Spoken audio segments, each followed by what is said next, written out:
Lent takes us into the wilderness, and we discover that the wilderness is not barren, but that the wilderness is a sacred space where God transforms us into love. In the third week of Lent, we discover wisdom from the desert. In about the 4th century AD, there were Christian hermits living in the deserts of Egypt, Arabia, Palestine, and Persia. These men left the cities of the pagan world to live in solitude. Solitude and silence became their companions.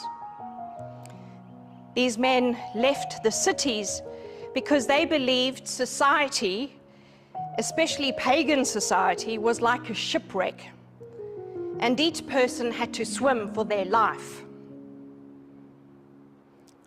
They thought that accepting the norms and values of society without question was a disaster.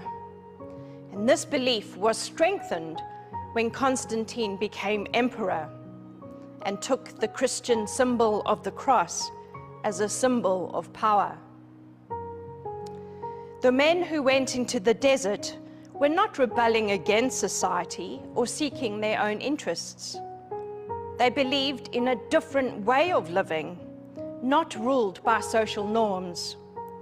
And they wanted a society where everyone was equal under God. They did not want to be ruled by others, but at the same time, they did not want to rule others either. They were social, but they rejected the social pressure to conform to certain beliefs. They wanted a more authentic connection with God, not one handed down to them. These pioneers of the desert became known as the desert mothers and fathers, and their wisdom is handed down to us today.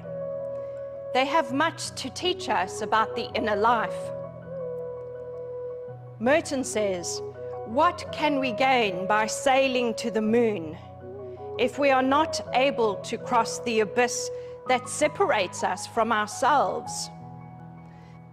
This is the most important of all voyages of discovery, and without it, all the rest are not only useless, but disastrous.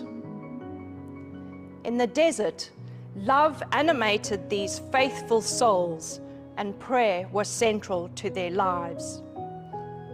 Desert spirituality, wisdom from the desert, is a way of life. It is a way of life that seeks abundant simplicity, a way of life that seeks an intimate connection with God.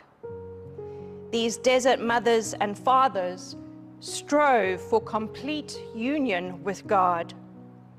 They actively worked to remove obstacles such as unhelpful attitudes, distracting thoughts, and emotional ties that hinder spiritual growth.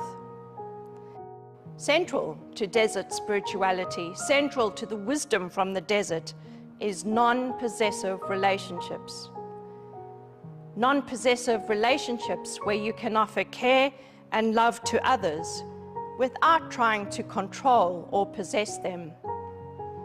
They prioritize their relationship with God over concerns about reputation or emotional attachments. They recognize the importance of seeking inner freedom and freeing themselves from distractions. This pursuit of inner freedom is called detachment, and it involves healing and reconciling anything that holds power over the individual.